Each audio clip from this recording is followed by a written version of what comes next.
بسم اللہ الرحمن الرحیم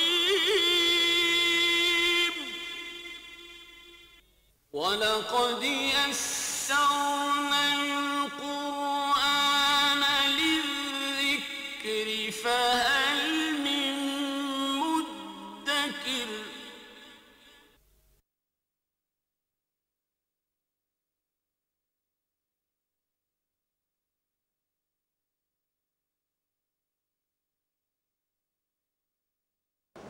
اعوذ باللہ من الشیطان الرجیم بسم اللہ الرحمن الرحیم احل لکم لیلۃ الصیام الرفث الی نسائکم ہن لباس لکم وانتم لباس لہن علم اللہ انکم کنتم تختانون انفسکم فتاب علیکم وعفا عنکم صدق اللہ العظیم رب اشرح لي صدري ويسر لي امري واحلل عقدة من لساني يفقهوا قولي۔ اب اس آیت میں روزے کے کچھ احکامات کا تذکرہ ہے۔ فرمایا وحل لكم ليلة الصيام الرفث الى نسائكم، حلال کیا گیا ہے تمہارے لیے روزے کی راتوں میں اپنی بیویوں کے ساتھ بے حجاب ہونا۔ ہن لباس لکم وانتم لباس لہن، وہ تمہارے لیے بمنزلہ لباس ہیں، پوشاک ہیں، اور تم ان کے لیے بمنزلہ پوشاک ہو اور لباس ہو۔ اصل میں اس امت میں جو روزے کے حوالے سے سہولت رکھی گئی ہے وہ سحری کا تصور ہے۔ سابقہ امت میں یہود کا جو روزہ تھا وہ جب رات کو سوتے تھے تو روزہ شروع ہو گیا، سحری کا کانسیپٹ نہیں تھا۔ روزے کا آغاز رات سے ہی ہے کہ جب انسان سو جائے تو اب افطار وہ کرے گا اگلے روز غروب آفتاب پر۔ ہمارے ہاں سہولت ہے، نرمی ہے، اللہ تعالیٰ نے جیسے کہ فرمایا یرید اللہ بکم اليسر ولا یرید بکم العسر، تو روزے کا آغاز صبح صادق سے ہے، رات جو ہے روزے سے باہر ہے۔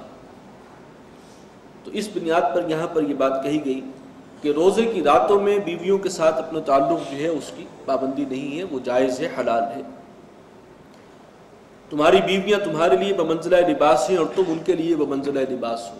یہ بہت خوبصورت بلیغ پیرایا ہے بیان کا، لیکن اس کی تفصیل کا موقع نہیں۔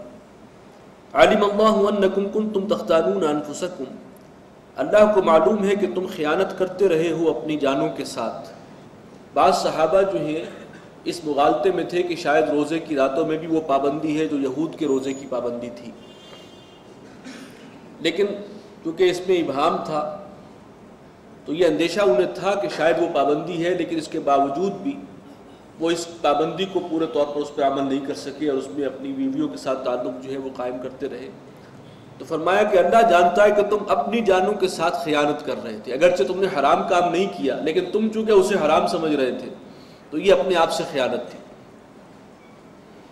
فتاب علیکم، تو اس نے تم پر عنایت کی ہے، تمہاری توبہ قبول فرما لی ہے، وعفا عنکم، اور تم سے درگزر فرمایا ہے۔ فالآن باشروہن، تو اب اپنی بیویوں سے ملاقات کر سکتے ہو۔ وابتغوا ما کتب اللہ لکم، اور تلاش کرو جو اللہ نے تمہارے لیے مقدر کر دیا ہے، یعنی جو اولاد کا حصول ہے اصل میں وہ پیش نظر ہے۔ وکلوا واشربوا، اور کھاؤ اور پیو، حتی یتبین لکم الخیط الابیض من الخیط الاسود من الفجر، یہاں تک کہ تمہیں جدا نظر آنے لگے صبح کی سفیدی یا صبح کی سفید دھاری شب کی سیاہ دھاری سے۔ یہ اصل میں صبح صادق کے وقت جو ایک سفید لکیر آتی ہے جسے پو پھٹنا بھی کہتے ہیں اردو محاورے میں، جب واضح طور پر صبح کاذب نہیں صبح صادق، اس وقت تک کوئی پابندی نہیں ہے، یہ روزے کا وقت نہیں ہے، کھا پی سکتے ہو اور اس میں کوئی قباحت نہیں ہے، بلکہ سحری کرنے کی تاکید ہے احادیث میں کہ اس میں برکت ہے، اور یہ فرق ہے ہمارے اور یہود کے روزے کے درمیان، تو سحری ضرور کیا کرو۔ ثم اتموا الصیام الی اللیل، اور پھر پورا کرنا ہوگا روزے کو آغاز شب تک۔ ولا تباشروہن وانتم عاکفون فی المساجد، اور اپنی بیویوں سے نہ ملو جبکہ تم حالت اعتکاف میں ہو مسجدوں میں، تلک حدود اللہ فلا تقربوها، یہ اللہ کی مقرر کردہ حدود ہے، ان کے قریب تک نہ پھٹکنا۔ یعنی جو اعتکاف میں ہے تو وہ رات کو بھی اس پر پابندی ہے، وہ حالت اعتکاف میں ہے۔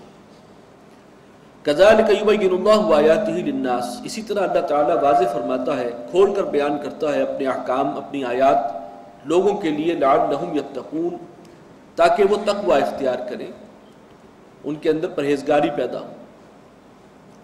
وَلَا تَأْكُلُوا أَمْوَالَكُمْ بَيْنَكُمْ بِالْبَاطِلِ، اور آپس میں ایک دوسرے کا مال باطل طریقے پر، ناجائز طور پر ہڑپ مت کرو۔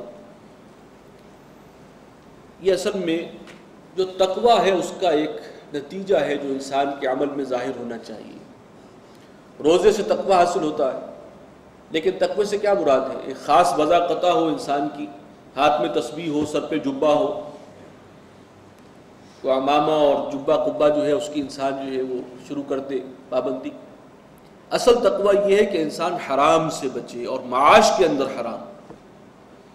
چنانچہ اس سارے کا حاصل لب لباب یہ آخری آیت ہے کہ وَلَا تَأْكُلُوا أَمْوَالَكُمْ بَيْنَكُمْ بِالْبَاطِلِ، اپنے مال ایک دوسرے کا مال ناجائز طور پر مت ہڑپ کرو۔ وَتُدْلُوا بِهَا إِلَى الْحُكَّامِ، اور اس مال کو حکام تک پہنچنے کا ذریعہ نہ بناؤ۔ یہ اصل میں رشوت ہے کہ مال کے ذریعے کچھ حکام تک پہنچنا، کچھ مراعات حاصل کرنا، کچھ فائدے حاصل کرنا، یہ ہے جو اس سے بچنا ضروری ہے۔ تقوی کا اصل ٹیسٹ یہ ہے کہ انسان جو ہے وہ حرام سے بچتا ہے اور حلال پر کاربند رہتا ہے۔ لِتَأْكُلُوا فَرِيقًا مِّنْ أَمْوَالِ النَّاسِ بِالْإِثْمِ، کہ پھر تم کھاؤ لوگوں کے مال کا ایک حصہ ناجائز طور پر، ناحق زیادتی کرتے ہوئے۔